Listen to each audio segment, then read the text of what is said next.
오늘의 성경 말씀은 마태복음 1장 18절에서 23절까지의 말씀입니다. 마태복음 1장 18절에서 23절까지의 말씀.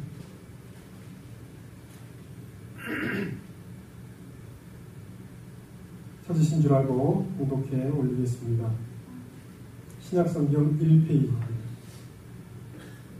예수 그리스도의 나심은 이러하니라. 그 모친 마리아가 요셉과 청혼하고 통과하기 전에 성령으로 잉태된 것이 나타났더니 그 남편 요셉은 의로운 사람이라 저를 드러내지 아니하고 가만히 끊고자 하여 이 일을 생각할 때에 주의 사자가 현몽하여 가로되 다윗의 자손 요셉아 네 아내 마리아 데려오기를 무서워 말라. 저에게 잉태된 자는 성령으로 된 것이라. 아들을 낳으리니 그 이름을 예수라 하라. 이는 그가 자기 백성을 저희 죄에서 구원할 자이심이라 하니라. 이 모든 일에 된 것은 주께서 선지자로 하신 말씀을 이루려 하시니 가라사대 보라 처녀가 잉태하여 아들을 낳을 것이요 그 이름을 임마누엘이라 하리라 하셨으니 이를 번역한즉 하나님 우리와 함께 계시다 합니다. 아멘. 잠시 기도하시겠습니다.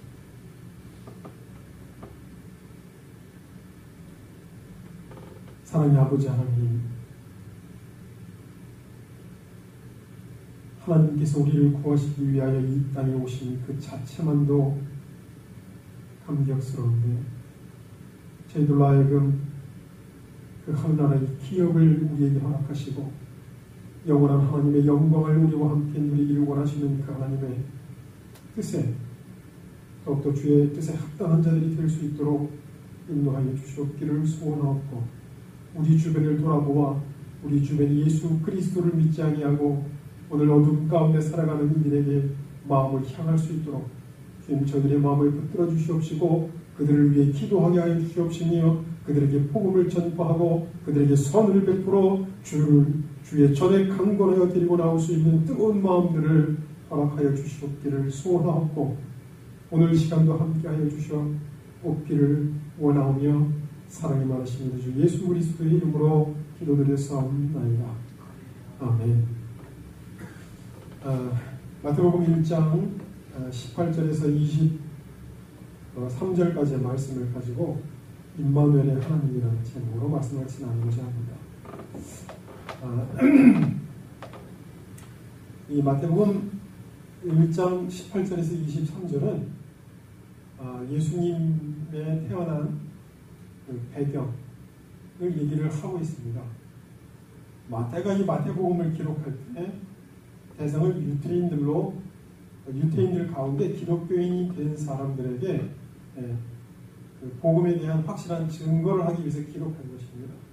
그래서 그 배경에 예수님께서 우리가 그리스도로 메시아로 믿고 있는 이 마태복음은 예수 그리스도가 우리의 곧 메시아다라고 하는 것을 증거하기 위해서 그런 방편으로 기록이 되어 있습니다. 마가복음은 인자된 예수를 표현한다든가 요한복음은 예수가 하나님의 아들이심을 증거한다든가 이런 특별한 목적이 있는데 이 마태복음은 예수 그리스도가 곧 메시아다라고 하는 것을 증거하기 위해서 기록된 것입니다. 그래서 18절에 처음에 이렇게 기록하고 있습니다. 예수 그리스도의 나심은 이러하니라 하고 기술하고 있습니다. 예수가 이렇게 해서 태어나셨다. 그럼 예수가 이렇게 태어나셨다라고 하는 것이 무엇을 기록하기 위한 것이었을까요? 구약 성경이 얘기했던 메시아가 이렇게 태어날 것이라고 말씀하셨던 그 사실을 동일하게 증명하고 있다라고 하는 사실을 얘기하기 위한 것입니다. 첫 번째, 예수 그리스도의 나심은 이러하니라 라고 얘기를 하면서 마태복음을 기록할 때 처음에 누구의 족보를 기록하는 거죠? 누구의 족보를 기록했죠? 마태복음 1장에 우리가 예수 그리스도의 족보라고 얘기하지만 실제로는 요셉 계통의 족보입니다. 요셉. 누가복음에도 누가복음에 뭐라고 기록되어 있냐면 요셉의 이상은 헬리오 이렇게 기록되어 있습니다. 이 마태복음에는 야곱은 마리아의 남편 요셉을 낳았으니 이렇게 되어 있습니다. 야곱은 마리아의 남편 요셉을 낳았으니 요셉의 아버지는 누구라는 얘기예요? 야곱이라는 얘기입니다. 근데 누가복음에 요셉의 이상은 헬리오 그랬습니다. 그러면 요셉의 아버지가 헬리라는 얘기인가요? 헬리는 마리아의 아버지입니다. 누가복음에서 왜 요셉의 이상은 헬리오라고 했느냐? 마태복음에서도 동일하게 예수님의 직접적인 족보를 얘기하는 것이 아닙니다. 실제로는 누가복음이 예수 그리스도가 실제로 흘러나온 계통의 족보를 얘기를 하고 있습니다. 그러나 이 마태복음은 당시 유대인들에게 법적 근거, 예수 그리스도가 다윗의 혈통으로 나신 메시아다라고 하는 법적 근거를 제시하기 위해서 아버지 요셉의 혈통을 이야기를 한 것일 뿐입니다. 그래서 이 특별히 무엇을 얘기하는 것이냐? 이 대상이 유대인이었고 곧 예수 그리스도가 메시아로 태어나신 분이다라고 하는 사실을 이야기하고 전제로 하고 그 전제 위에 예수 그리스도의 나심은 이러하니라 라고 설명을 하고 있다는 거죠. 그래서 그 이후에 모친 마리아가 요셉과 청혼하고 통거하기 전에 성령으로 잉태된 것이 나타났더니 이렇게 기록되어 있습니다. 요셉과 청혼하고 결혼을 하기로 약속을 했다는 것입니다.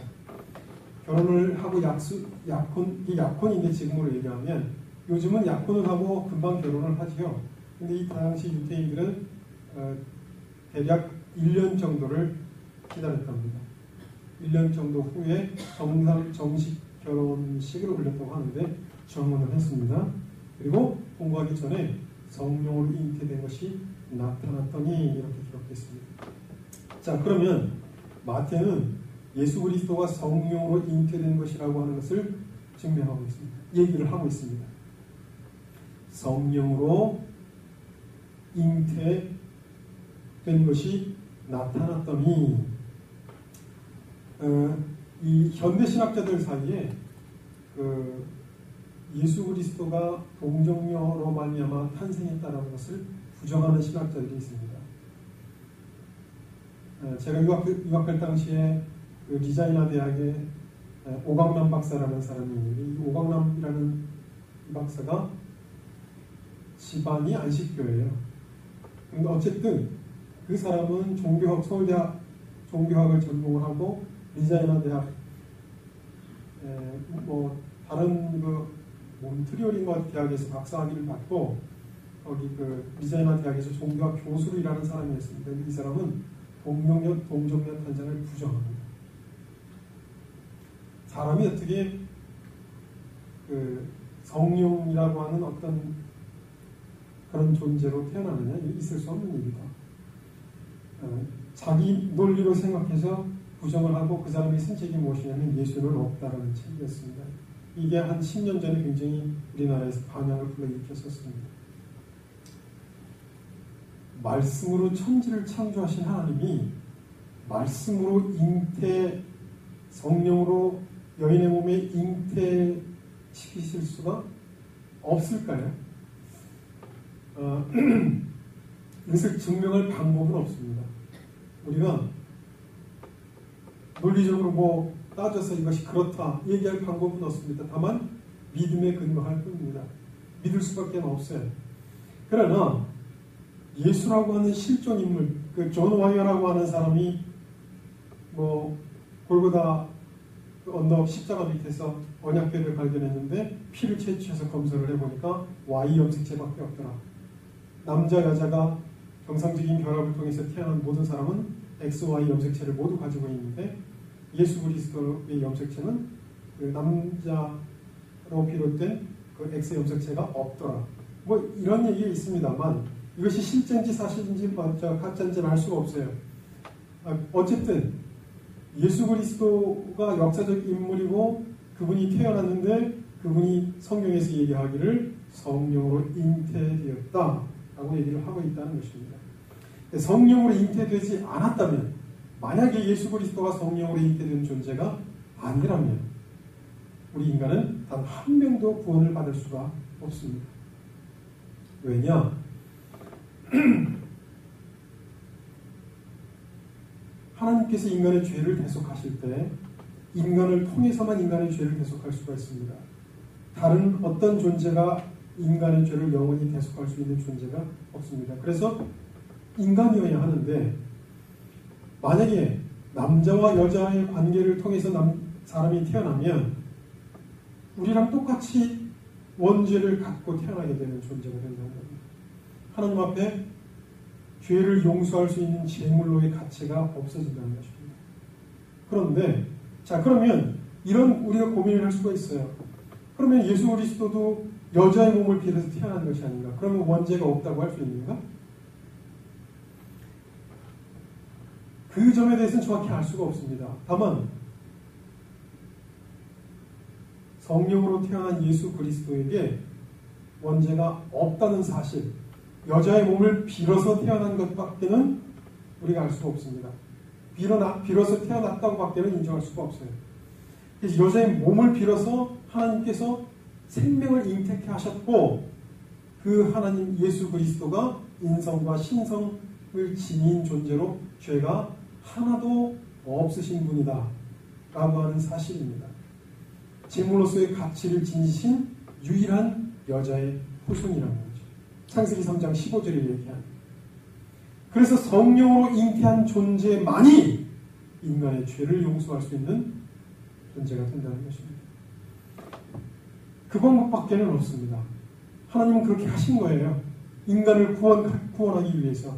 그래서 오늘 본문에 성령으로 잉태된 것이 나타났더니 그랬습니다. 그러자 19절에 그 남편 요셉은 의로운 사람이라 저를 드러내지 아니하고 가만히 끊고자 하여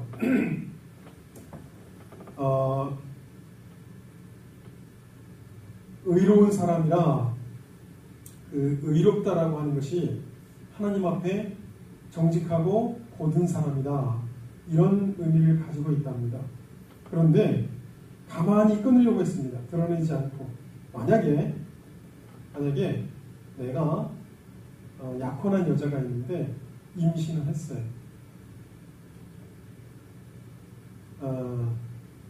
그 사실을 내가 알았을 때 어떻게 할까요? 만약에 감정이 격한 사람이나 해병대 출신이나 혹시 다혈질인 사람들은 가서 죽일지도 모릅니다. 사랑하는 사람에게 어떤 배신을 당했다든가, 뭔가 어떤 알지 못하는 어떤 사람이 강제로 잉태를 시켰다든가, 그것은 굉장히 자기 자신에게 모욕적인 일이고 수치스러운 일일 겁니다. 그런데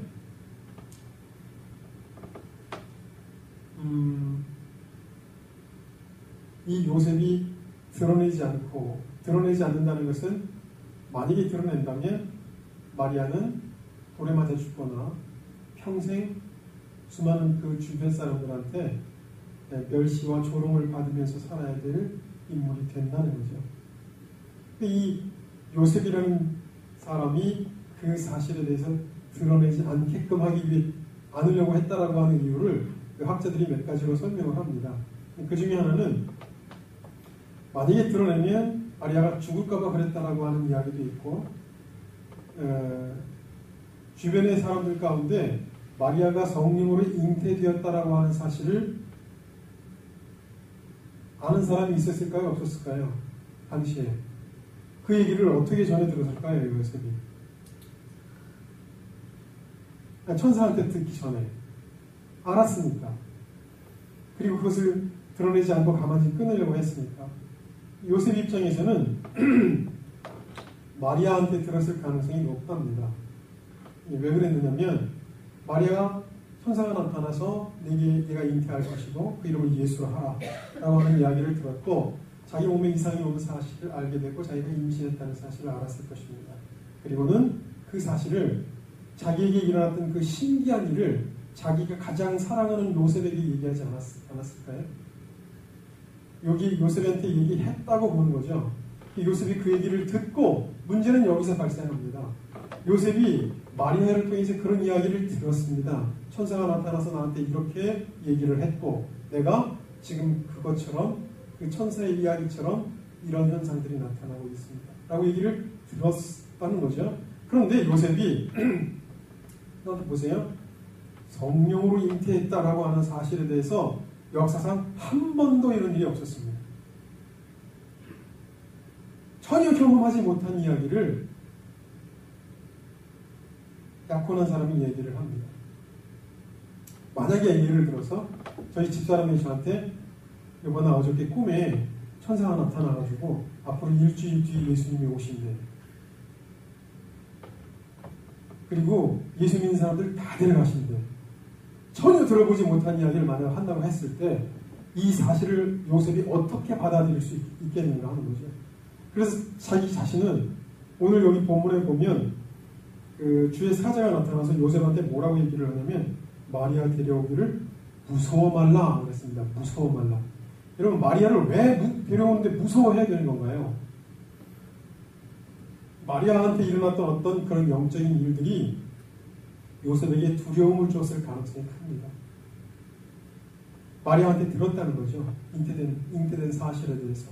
그래서 자기가 감당할 수 없는 이 사실에 대해서 인정하기 어렵고 뭔가는 나타나는 것은 분명한 것 같고 마리아가 거짓말하는 것 같지는 않고 그래서 드러내지 않고 가만히 끊고자 하여 라고 해석하기도 한다는 거죠.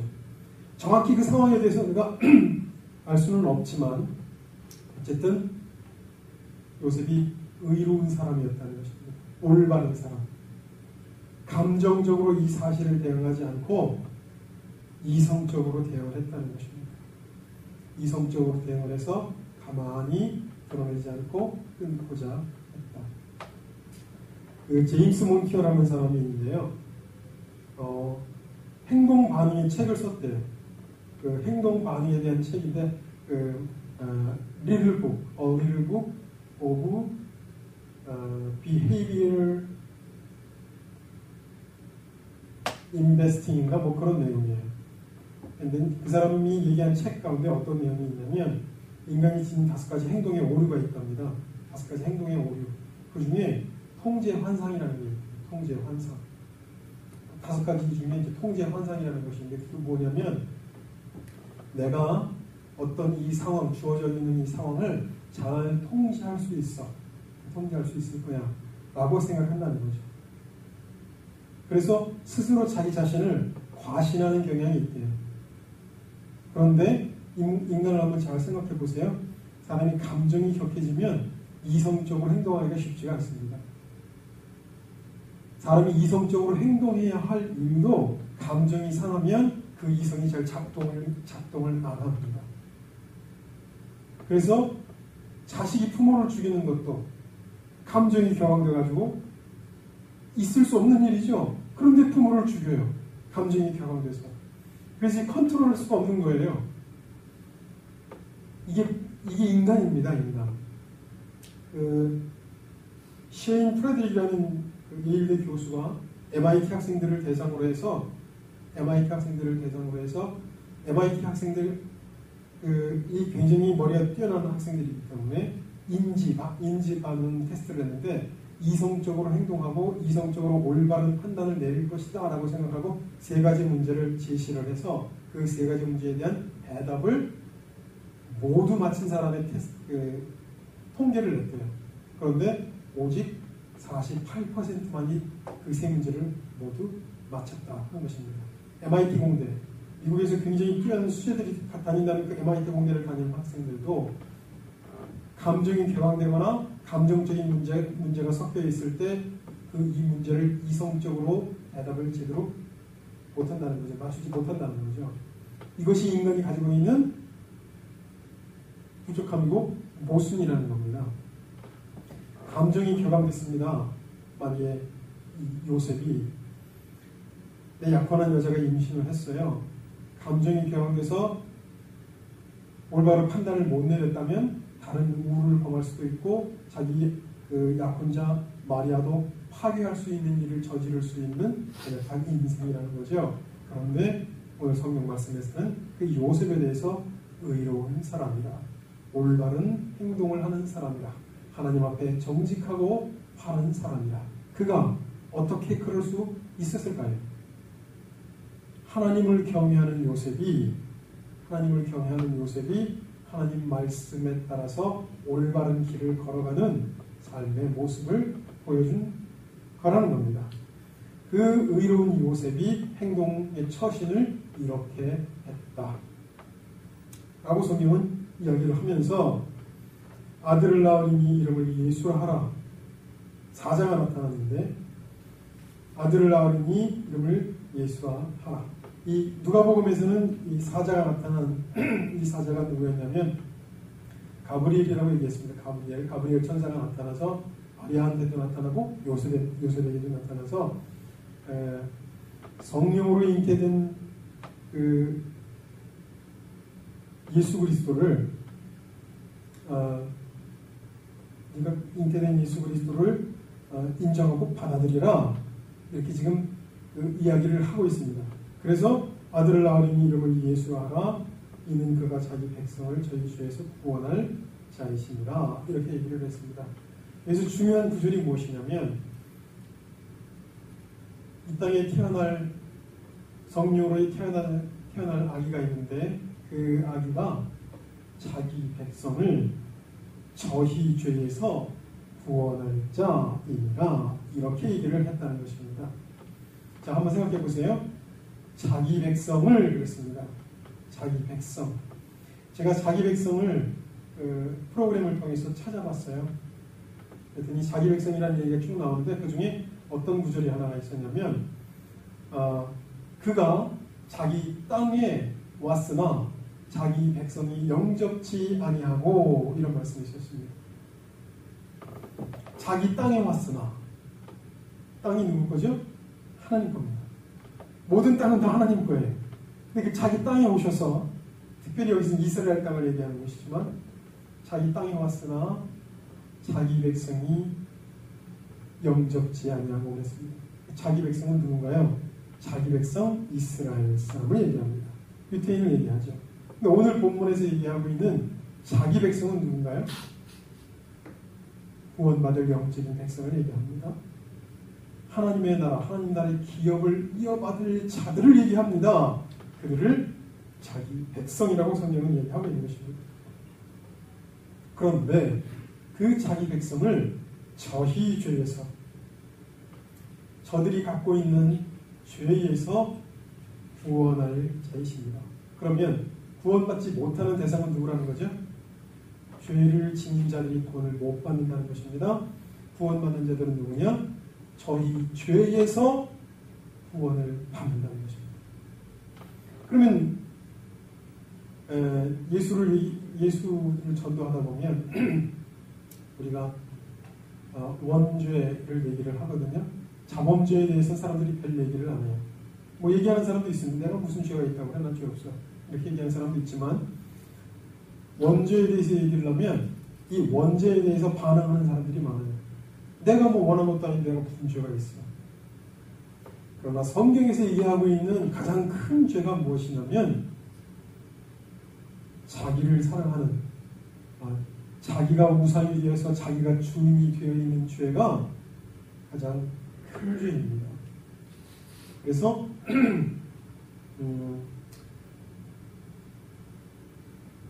자기 스스로 인생의 주인이 되어서 살아가는 그 죄가 가장 큰 죄, 용서받지 못하는 죄라는 것입니다. 결국은 그 원죄가 내가 주인이 되어서 살아가겠다라고 했던 아담과 하와가 지었던 그 죄가 계속 우리 인생들에게 전해져 내려오는 것이라는 거죠.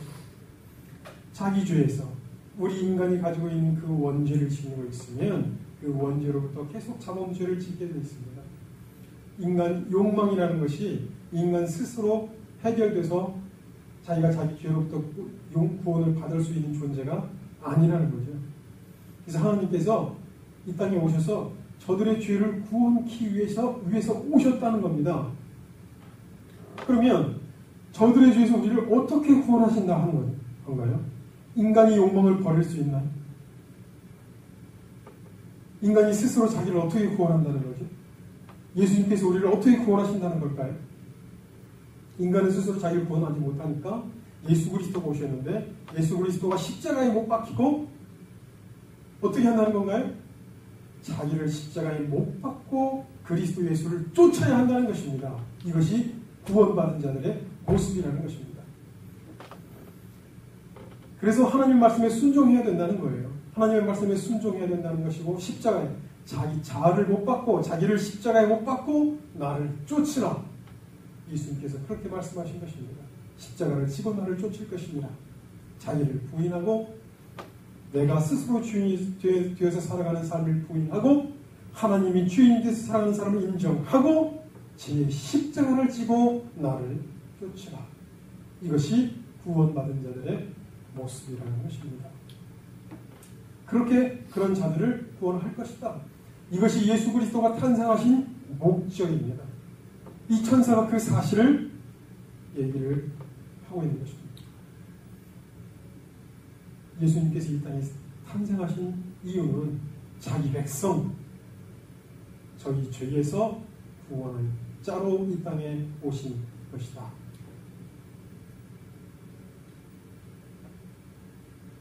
그래서 22절에 이 모든 일에 된 것은 주께서 선지자로 하신 말씀을 이루려 하시니, 이것이 키포인트 중에 하나입니다. 요 구절이.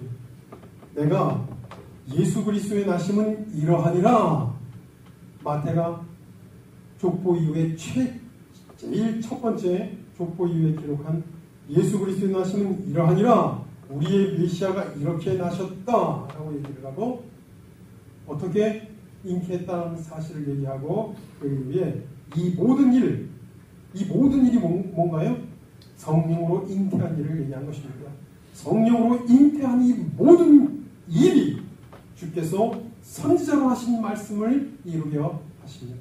곧 하나님께서 구약에 약속하셨던 예수 그리스도가 이제 선지자를 통해서 약속하셨던 그 모든 일들이 이제 곧 이루어지게끔 하시기 위해서 이루어진 일이다 라고 얘기를 하고 구약에 예언되어 있는 예언의 말씀을 기록을 합니다. 그것이 보라 처녀가 잉태의 아들을 낳으니 그 이름을 임마누엘이라 하리라. 이렇게 말씀을 하고 있습니다. 이 이사야서 7장 14절에 기록된 말씀입니다. 이사야서 7장 14절에 보라 처녀가 잉태의 아들을 낳으니 그 이름을 임마누엘이라 하리라. 이렇게 기록하고 있습니다. 처녀가 잉태해서 남자를 경험하지 않은 존재가 잉태해서 아들을 낳을 것인데 그 이름을 임마누엘이라. 임마누엘이라 하는 뜻이 뭘까요? 하나님이 우리와 함께 하시다. 임이라고 하는 것이 임이라고 하는 것이 위드의 뜻이 있습니다. 위드. 그게 분리되어 있는 거예요. 위드. 마누, 우리와 라는 뜻입니다. 마누, 우리와. 마누라 그런 뜻인가요? 우리와, 우리 마누라. 마누, 그 다음에 L은 하나님을 뜻하는 것이거든요. 그래서 하나님이 우리와 함께 하시다. 보라 처녀가 잉태해서 아들을 낳을 것인데 그가 곧 우리와 함께 하시는 하나님이다. 이것을 얘기하고 있습니다. 그래서 이사야서 9장 6절 7절에 뭐라고 말씀하셨냐면요. 이렇게 그 아기에 대해서 얘기를 합니다. 한 아기가 우리에게서 낳고 한 아들을 우리에게 주신 바 되었는데 그 어깨에는 정사를 메었고 그 이름은 힘의 자라 모사라 전능하신 하나님이라 영존하시는 아버지라 평강의 왕이라 할 것이라. 그를 가리켜서 영존하시는 아버지라 평강의 하나님이라 한다는 거예요. 그 태어난 아기가 영존하시는 아버지 누군가요? 하나님이라는 얘기입니다. 평강의 하나님이라 할 것입니다. 정사와 평강의 더함이 무궁하며 또 다윗의 위에 앉아서 다윗의 족보 위에 앉아서 그 나라를 굳게 세우고 다윗의 나라를 굳게 세우고 자금 이후 영원토록 공평과 정의로 그것을 보존하실 것이라. 공평과 정의로 그 하나님의 나라를 보존하실 것이다. 얼마 동안요? 영원토록 이라고 기록되어 있습니다. 이 이사야서 7장이요 9장에서 그 아기가 어떤 존재인가를 이야기를 하고 있다는 거죠. 만군의 여호와 열심히 이를 이루리라. 하나님이 열심히 이것을 이룰 것이다. 하나님께서 그 모든 사실에 섭리하시고 전후 좌우 모든 결과를 하나님께서 이끄실 것이다. 만군의 여호와 열심히 이것을 이루기 위해서 지금으로부터 2000년 전에 마리아의 몸을 빌어서 이 땅에 오게 하셨다. 그가 곧 임마누엘, 우리와 함께 하시는 하나님이다 라고 하는 사실을 얘기하고 있다는 것입니다. 자, 한번 생각해 보십시오. 임마누엘의 하나님, 우리와 함께 하시는 하나님. 그러면 우리가 죽어서 천국 가가지고 그때 거기서만 함께 하시는 하나님이실까요?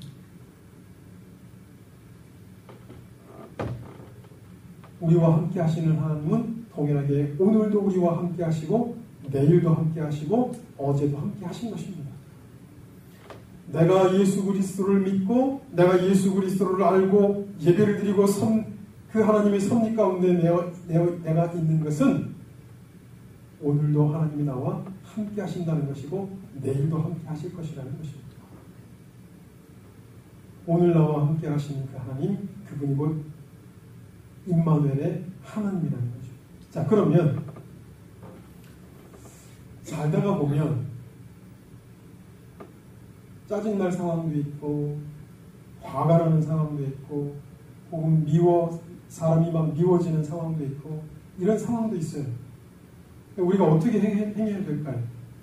주어지는 모든 상황 하에 하나님께서 나와 함께 하신다는 믿음으로 계속 나 자신을 무장해야 합니다. 그리고 끊임없이 내가 하나님께 가까이 나아갈 수 있어야 합니다. 이것이 오늘 우리의 임마누엘의 신앙이 되어야 한다는 거죠. 제가 군대에 있을 당시에 김철이라는 군종이 있었습니다. 이철 아니 김철인 것 같아요. 김철이라는 이 군종이 있었어요.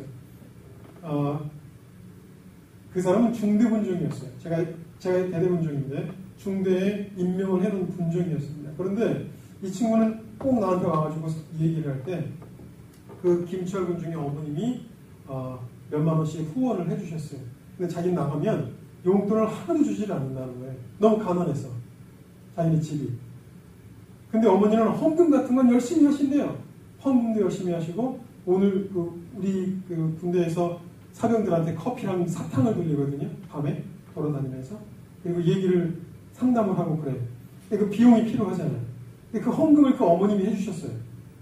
그 친구는 그게 불만인 거예요. 엄마는 나한테 용돈을 하나도 주지도 않고 나가도 뭐 제대로 해주는 거 없는데 꼭 이런 것들은 많이 하신다는 거죠. 근데 그 어머님이 하시는 이야기가 그래서 제가 불만을 토로해대요, 엄마한테. 그 엄마는 꼭 교회 헌금하거나 그런 것들은 많이 하고 내가 뭐 도와달라고 하면 도와주지도 않고 뭐 하겠다 그러면 돈 주지도 않고 이렇게 꼭 우리가 살아야 되는 거예요. 가난이 자기는 찢어지기 싫고 그래서 엄마한테 그렇게 얘기를 했더니 엄마가 얘기하는 것이 내가 지금까지 나와 살면서 굶지 않았지 않느냐. 그거 하나님 앞에 감사한 거 아니냐. 그러니까 높은 것에 감사하지 않고 낮은 것에 대한 기준을 두고 계속 끊임없이 거기에 맞춰서 감사를 하더라는 거예요, 엄마가. 그런 것에 대한 나중에 자기가 돌이켜보니까 우리 엄마는 그렇게 신앙생활을 하더라 라고 하는 이야기를 했다는 사실을 제가 들은 적이 있었습니다. 김철이라는 군종한테. 우리에게 주어져 있는 어떤 상황이 있어요. 그 상황에 끊임없이 우리는 불만을 토로할 수 있습니다. 나는 왜 이렇게 살아야 되고 내 환경은 이렇고 나는 왜 이렇게 생겼고 나는 무엇이 부족하고 하나님께서 우리와 함께 하신다면 우리는 끊임없이 내 삶에 대해서 하나님께서 나와 함께 하시는 그 풍요로움에 혹은 자족함에 이런 것들에 더욱더 감사하고 그런 감사의 조건들을 찾아갈 수 있는 신앙이 되어야 한다는 것입니다. 임마누엘의 하나님이라고 하는 것은 하나님이 함께 하신다는 것, 그 자체 하나만으로 모든 것을 다 가지고 있다는 믿음을 가지라는 것입니다. 이것이 임마누엘의 하나님입니다. 오늘 당장 가진 것이 없어도 하나님은 이미 온 우주, 하나님 자체를 우리에게 주셨습니다. 생명이신 그 하나님, 그리고 하나님과 함께 영원히 그 사실들을 장차 누릴 것입니다. 하나님은 모든 것을 다 갖고 계신 분이니 모든 것을 다 누리게 하시는 하나님이라는 거죠. 먼저 내 영적인 내 속사람이 먼저 하나님과 교류하지 못하고 그런 어떤 외적인 것들이 주어졌을 때 그러는 건 아무런 의미가 없다는 것입니다. 가장 먼저 중요시 되어야 될 사람이 무엇이냐? 하나님이 나와 함께 하시는 것이다라는 것입니다. 그분으로 만족하는 것, 그분으로 자족하는 것, 그것이 우리 신앙이 되어야 한다는 것입니다. 그래서 이 땅에 오셔서 임마누엘의 하나님이 되기 위해서 이 땅에 오신 것이라는 거죠. 이 세상은 힘으로 사람을 정복합니다. 수많은 영웅들이 나타나서 사람들을 힘으로 제압하기 위해서 싸웠습니다. 그러나 예수 그리스도는 힘으로 제압하지 않고 우리의 속사람을 먼저 변화시켜서 그들과 함께 하시고 그 함께하는 자들에게 하늘나라의 기업을 주시겠다라고 하는 것이 하나님의 방법이라는 거죠. 그러면 우리가 점점 하나님하고 가까이 다가가기 위해서 어떻게 해야 하는가? 말씀을 묵상하는 것이고 기도하는 것이며 곧 그것이 하나님을 아는 것입니다. 하나님을 아는 것이라는 거예요. 아는 만큼 하나님을 누리고 아는 만큼 하나님과 동행하게끔 되어 있는 것이 인생입니다. 그래서 임마누엘의 하나님, 함께하기 위해서 오신 하나님, 그 함께 하시는 하나님, 그 하나님을 누리고 아시는 여러분들이 되기를 소망합니다. 우리 잠시 기도하시겠습니다.